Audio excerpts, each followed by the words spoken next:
అంబానీ తన సతీమణి నీతా అంబానీతో కలిసి రోడ్డుపై అలా నడుచుకుంటూ కబుర్లు చెప్పుకుంటూ వెళ్ళడం ఎవరైనా చూసి ఉంటారా?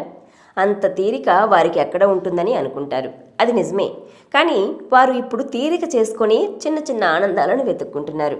సాధారణంగా సతీమణితో కలిసి అలా వీధుల్లో వాకింగ్కి వెళ్ళి మాట్లాడుకుంటూ ఏదో ఒక స్ట్రీట్ ఫుడ్ తిని రావడం మధ్యతరగతి ప్రజలకు అలవాటు. అలాంటి చిన్న చిన్న ఆనందాన్ని ఇంతకాలం కోల్పోయామని అనుకున్నారేమో కానీ ముఖేష్ అంబానీ, నీతా అంబానీ ఇప్పుడు అదే చేస్తున్నారు. ఇంతకీ అంబానీ దంపతులు ముంబై వీధుల్లో ఏం చేస్తున్నారో తెలియాలంటే ఈ స్టోరీపై ఓ లుక్ వేయాల్సిందే.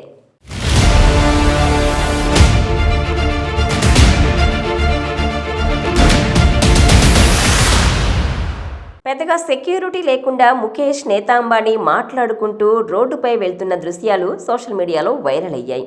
అయితే అవి ముంబైలో కాదు, స్విట్జర్లాండ్లో. అలా రాత్రిపూట వ్యాహానికి వెళ్ళినట్టుగా వాకింగ్ చేస్తూ కనిపించారు. సోషల్ మీడియాలో ఈ దృశ్యాలు వైరల్ అయ్యాయి.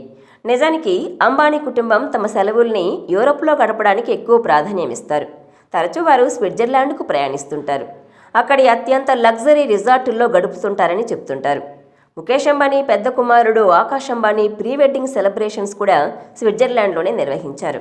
ఇటీవల చిన్న కుమారుడు అనంత్ అంబానీ, రాధికా మర్చెంట్ వివాహాన్ని అత్యంత వైభవంగా నిర్వహించిన ముఖేష్ అంబానీ ఫ్యామిలీ బాధ్యతలన్నీ తీరిపోవడంతో రిలాక్స్ అవుతున్నారు. పిల్లలు చేతికి అంది రావడంతో రిలయన్స్లో వారికి బాధ్యతలు అప్పగించారు. ఇప్పుడు చైర్మన్గా కీలక అంశాలనే చూస్తున్నారు. దీంతో కుటుంబం కోసం సమయం కేటాయించి సతీమణితో కలిసి సరదాగా గడుపుతున్నారని చెప్పుకుంటున్నారు. ముఖేష్ అంబానీ ఇప్పుడు ఏషియాలోని కుబేరుల్లో ఒకరు.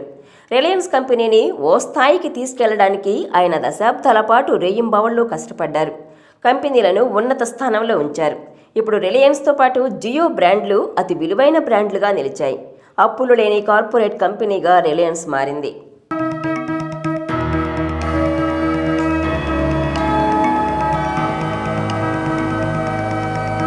ఈ వీడియో మీకు నచ్చినట్లయితే please share, like and subscribe.